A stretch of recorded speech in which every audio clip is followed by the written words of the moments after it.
গেছেন, কি বলবেন বলেন?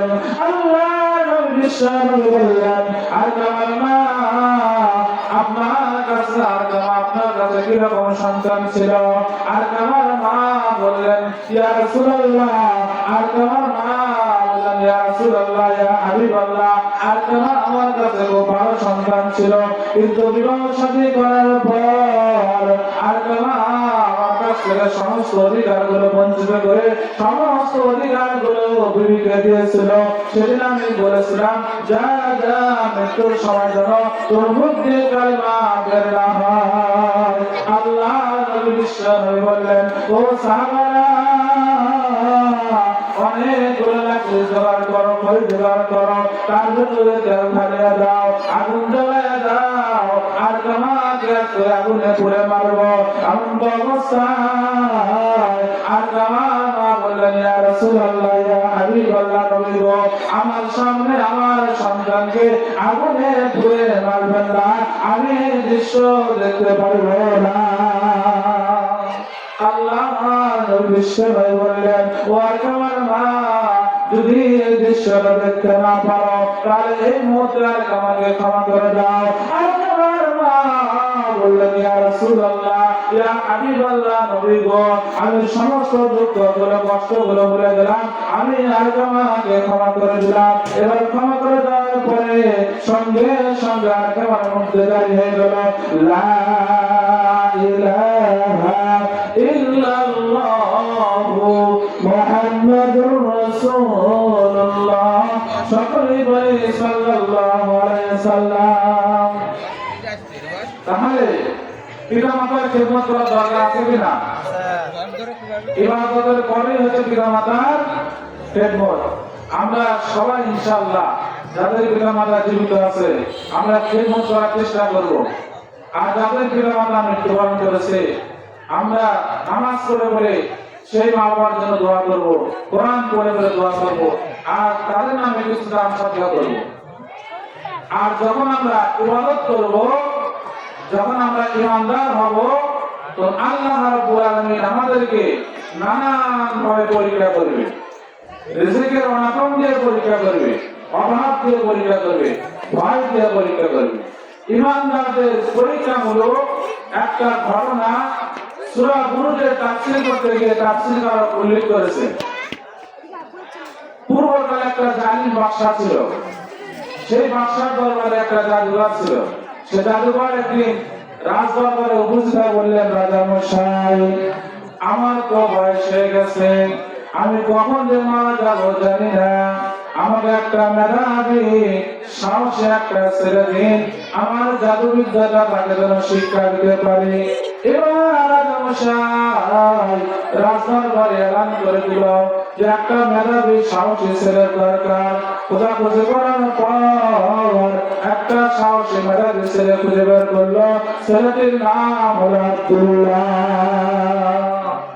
এবার ওই জাদুঘরকে ডাকিয়া এই ছেলেটা রাজা মশাই জাদুঘরের হাতে তুলে দিল, দিয়ে বললো, যাও একে জাদুবিদ্যা শিক্ষা দাও।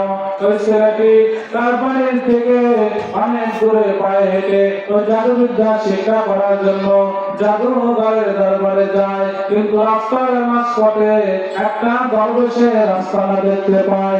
দরবেশ ওই রাস্তানায় মাঝে মাঝে ইবাদত বন্দেগী করে, মাঝে মাঝে জাতির উদ্দেশ্যে ভাষণ দেয়।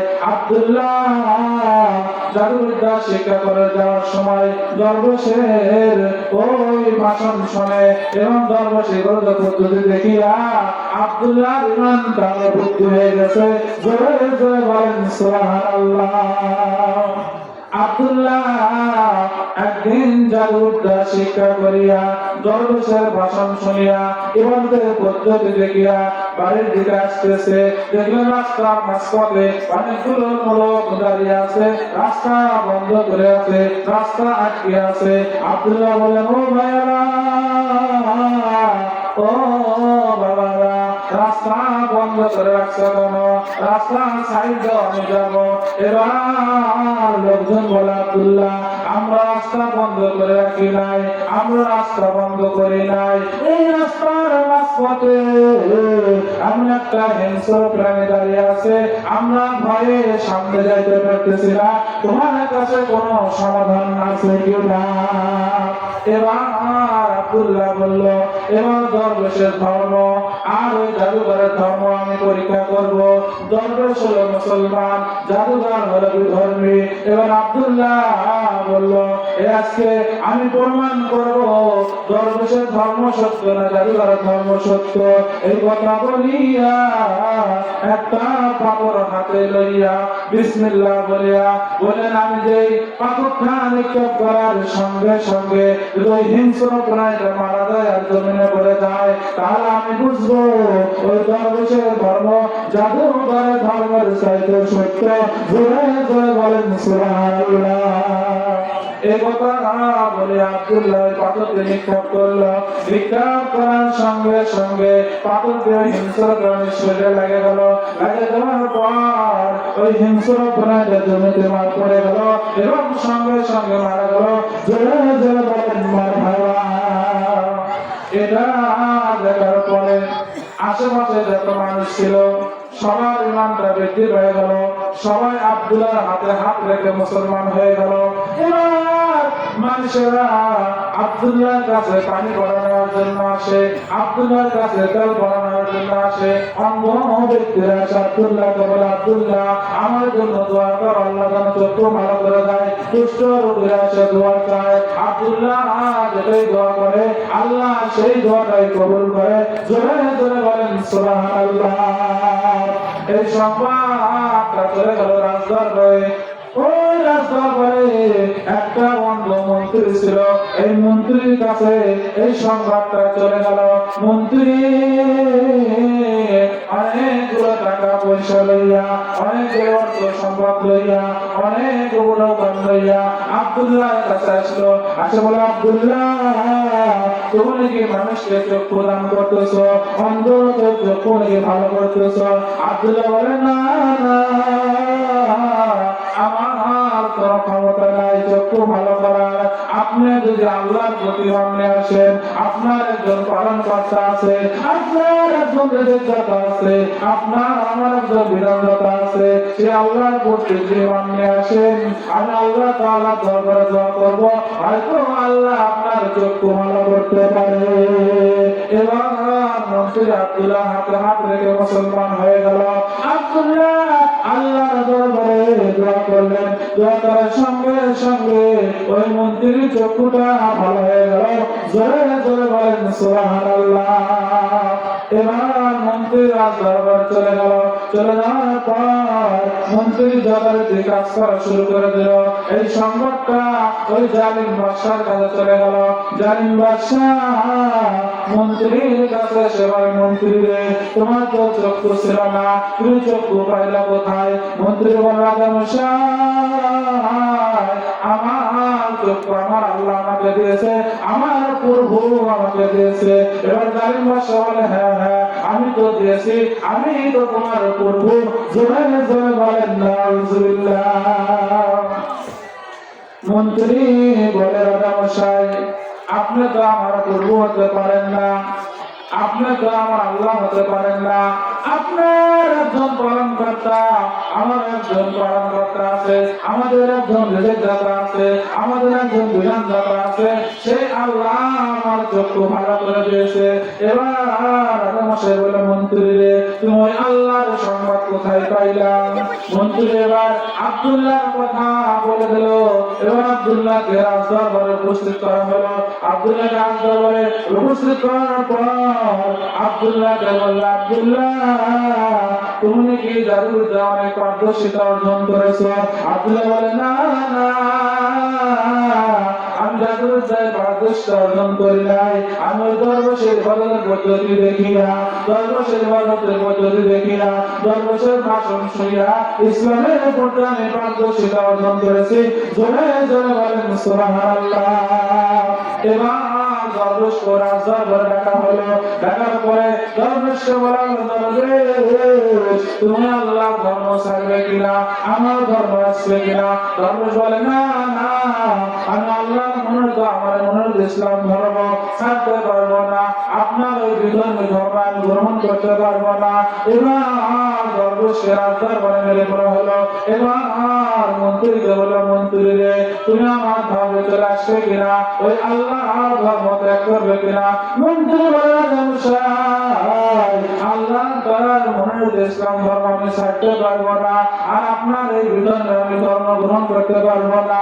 এবার মন্ত্রী রাজদরবারে মেরে পড়া হলো। এরপর আব্দুল্লাহকে বলল, আব্দুল্লাহ তুমি কি করবা, তুমি আমার ধর্ম আসবে কিনা, ওই ধর্ম ছেড়ে দিবে কিনা? আব্দুল্লাহ বলে, না না, আল্লাহ তাআলা মনের ধর্ম ইসলাম ধর্ম আমি কখনো ছাড়তে পারবো না। এবার রাজা মশাই এলান করে দিল যে আমার এই শহরে যত সৈনিক আছে সমস্ত সৈনিককে রাজদরবারে ডাকা হলো। সেখান থেকে অর্ধেক সৈনিককে বলা হলো, আব্দুল্লাহকে নিয়া এই শহরের ভেতরে যে বড় একটা পাহাড় আছে সেই পাহাড়ের উপরে তোমরা চলে যাবা। যাওয়ার পরে আব্দুল্লাহকে জিজ্ঞাসা করবে, আব্দুল্লাহ রে, তুমি কি ধর্ম ছাড়বে কিনা? আব্দুল্লাহ আল্লাহ ধর্ম ছেড়ে দিয়ে আমার ধর্ম আসে, তাহলে আব্দুল্লাহকে সশরীরে নিয়ে আসবা। আর আব্দুল্লাহ আমার ধর্ম না আসে, আল্লাহ ধর্ম ছেড়ে না যায়, তাহলে আব্দুল্লাহকে ওই পাহাড় থেকে ফেলিয়ে দিবা। আব্দুল্লাহ পাহাড় থেকে গড়িয়া গড়িয়া মাটিতে পড়িয়া মারা যাবে। এবার আব্দুল্লাহকে নিয়ে চলে গেল পাহাড়ের উপরে। যাওয়ার পরে আব্দুল্লাহকে বলল, আব্দুল্লাহ এবার তুমি আল্লাহর মনে ধর্ম ছাড়বে কিনা, ওই জালিম বাদশার ধর্ম গ্রহণ করবে কিনা? আব্দুল্লাহ বলল, না না, আমি আল্লাহর মনে ইসলাম ধর্ম কখনো ছাড়বো না, আর ওই জালিম বাদশার ধর্ম কখনো গ্রহণ করবো না। এবার সৈনিকরা বলল, ঠিক আছে, তাহলে তুমি মৃত্যুর জন্য রেডি হয়ে যাও।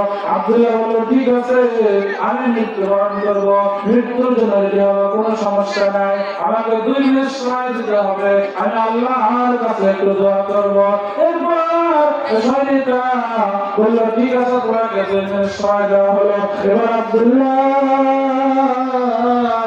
আল্লাহর দরবারে দোয়া করে আর বলে, আল্লাহ তুমি তো মহান সৃষ্টিকর্তা, তুমি তো বিপদ থেকে উদ্ধারকারী, আল্লাহ এই জালিম বাদশার হাত থেকে তুমি আমাকে উদ্ধার করো। এই কথা বলার পরে ওই পাহাড়ে কম্পন সৃষ্টি হয়ে গেল, পাহাড়কে কাঁপা শুরু করে দিল। পাহাড় কাঁপতে কাঁপতে সমস্ত সৈনিকেরা ওই পাহাড় থেকে গড়িয়া গড়িয়া মাটিতে পড়ে গেল আর মারা গেল। জোরে জোরে বলেন সুবহানাল্লাহ।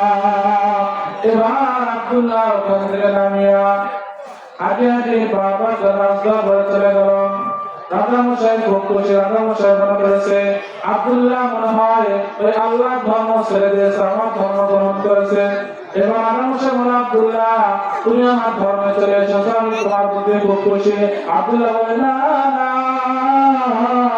আমি আপনার ধর্মে আসি নাই, আল্লাহর মনে তো ইসলাম ধর্ম ছেড়ে দেয় নাই।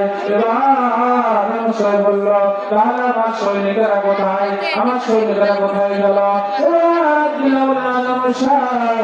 আমি আল্লাহর দরবারে দোয়া করেছিলাম, দোয়া করার কারণে আপনার সমস্ত সৈনিকেরা ওই পাহাড় থেকে পড়ে গেছে এবং মৃত্যুবরণ করেছে, আর আল্লাহ আমাকে জীবিত অবস্থায় আপনার সামনে উপস্থিত করে দিয়েছে। জোরে জোরে বলেন সুবহানাল্লাহ। এরপরে আরো কিছু সৈনিক নিয়ে আর কিছু লিল্লাহি তাকবীর, আল্লাহু আকবার। দ্বিতীয় বক্তার আগমন, আব্দুল্লাহ আনসারীর আগমন, গাইবান্ধার কৃতি সন্তানের আগমন। নারায়ে তাকবীর। এরপরে আরো কিছু সৈনিক নিয়ে আব্দুল্লাহকে এবার বড় একটা সাগরের ভেতরে কাটে দেওয়া হয়, নৌকাতে করে দিয়ে বলা হলো, যে আব্দুল্লাহ আল্লাহ ধর্ম ছেড়ে না দেয়, নৌকা থেকে যেন আব্দুল্লাহকে সাগরে নিক্ষেপ করা হয়। এবার আব্দুল্লাহকে জিজ্ঞাসা করা হয়, আব্দুল্লাহ তুমি কি আল্লাহ তাআলা ধর্ম ছেড়ে দিবে কিনা? আব্দুল্লাহ বলল, না আমি কখনো ছেড়ে দেবো না। তো বললো ঠিক আছে, তুমি মৃত্যুর জন্য রেডি হয়ে যাও। আব্দুল্লাহ বললো ঠিক আছে, আমি আল্লাহর কথা একটু দোয়া করবো। এবার দোয়া করলেন, ওই নৌকাটা এরকম কম্পন সৃষ্টি হয়ে গেল, সমস্ত সৈনিকেরা ওই সাগরের ভিতরে পড়ে মারা গেল। আব্দুল্লাহ সহ শরীরে কি রাজদরবার ভেতরে আসলো। রাজা বললেন, আল্লাহ মশাই আমাদের যদি মারতে চান তাহলে আমাদের এই বাড়ির পাশে একটা বড় একটা মাঠ আছে, আপনি এলান করে দেন, সমস্ত মানুষজনের মাঠে উপস্থিত হয়, একটা গাছের সঙ্গে আমাকে বেঁধে ফেলবেন, আমার ব্যাগের ভিতরে তীর আছে, সেই তীর নিয়ে বিসমিল্লাহ বলিয়া যে আমার কপালে নিক্ষেপ করবে, যে আমার কপালে লেগে যায় তাহলে আমি কি মৃত্যুবরণ করবো। তাই করা হলো। পরের দিন সমস্ত মানুষদেরকে ডাকা হলো। ডাকার পরে আব্দুল্লাহকে ওই গাছের সঙ্গে বেঁধে ফেলা হলো, তীর নিক্ষেপ করা হলো, কপালে লেগে গেল, মৃত্যুবরণ করলো। এটা দেখে সমস্ত মানুষেরা আবার কি কালেমা পড়ে মুসলমান হওয়া শুরু করে দিল। এবার রাজা মশাই বললো যে আমরা করলাম কি আর হলো কি? এবার রাজা মশাই বললো যে চতুর্দিক দিয়ে খন্দক খনন করা হোক, যারা আমাদের ধর্মে আসবে তাদেরকে বাদ দিয়ে যারা আমাদের ধর্মে আসবে না তাদেরকে ওই খন্দকের ভিতরে ফেলে দেবো, আগুন জ্বালায় দেবো। এরপরে আগুন জ্বালে দেওয়ার পরে জিজ্ঞাসা করা হলো যে তোমরা আমাদের ধর্ম চলে আসো। যারা আসলো আর যারা আসলো না তাদেরকে ওই খন্দকের ভিতরে নিক্ষেপ করা হলো। একটা দুধের বাচ্চাকে একটা মা কোল নিয়ে এরকম দেখতেছে, দুধের বাচ্চা বলতেছে, মা আমাদের যে কিছু দেখার নাই, আমি ওই খন্দকের ভেতরে, আমি ওই আগুনের ভেতরে আল্লাহ আর জান্নাত দেখতে পারতেছি, মা আপনি ওই আগুনের ভেতরে ঝাঁপ দেন, লাফিয়ে পড়েন। এবার দুধের বাচ্চা কে সঙ্গে করে নিয়ে ওই খন্দকের ভেতরে ওই আগুনের ভেতরে লাফ দিয়ে পড়লেন। সুবহানাল্লাহ। তাহলে যারা ওই জালিম বাদশার হাতে মৃত্যুবরণ করলো তারা জাহান্নামী না জান্নাতি? জান্নাতি। আল্লাহ রাব্বুল আলামিন আমাদের সবাইকে যেন ঈমানের হালাতে মৃত্যুবরণ করে কোরআন এবং হাদিসের কথা শুনে আমল করার জন্য তৌফিক দান করে। আমি কোরআন এবং হাদিস থেকে যে অল্প কথা বলার চেষ্টা করেছিলাম, ভুল ভ্রান্তিগুলো আপনারা ক্ষমা করে দিবেন। যেগুলো মানার মতো আমরা সবাই যেন কোরআন হাদিসের কথাগুলো মেনে চলতে পারি। আল্লাহ রাব্বুল আলামিন আমাদের সবাইকে তৌফিক দান করুন। সকলে আল্লাহুম্মা আমিন। আসসালামু আলাইকুম।